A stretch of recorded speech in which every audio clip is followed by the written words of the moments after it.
I stopped in the middle of what I was doing to show everyone how I was able to fix a ZU5112 Shark vacuum.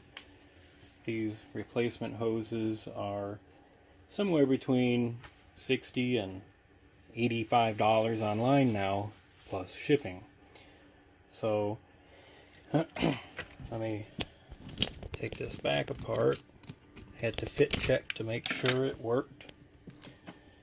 So this piece comes off by making a split in it.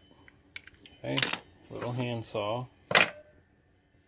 Be careful not to gouge your flange, because this is what mates up to the suction cup. And what I had to do with this piece, once you get it out of here, is make about 8 cuts, kind of like cutting a pie, in order to collapse it. I learned that from welding. And then once you collapse it, you're able to swedge it back inside the hose. Temporary fix at best. Now what I'll do, I'll put this back on and do the right thing and just put some electrical tape around it.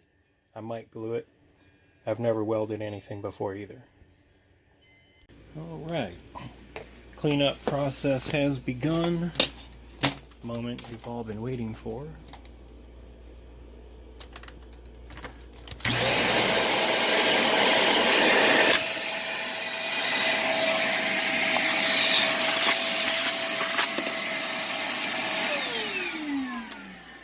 And that's how you fix a Shark vacuum hose. Likely you can do that same method with other vacuum hoses.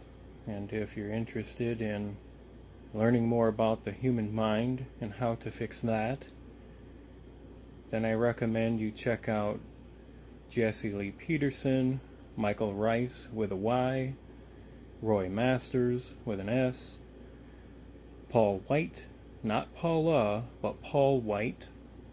A Course in Miracles is a heavy read, but effective. First Century Aramaic Forgiveness, and Bill Donahue from Hidden Meanings, all on YouTube. If you thought about making a video of you fixing something cool that might be beneficial to somebody, just make the video and post it. Thank you.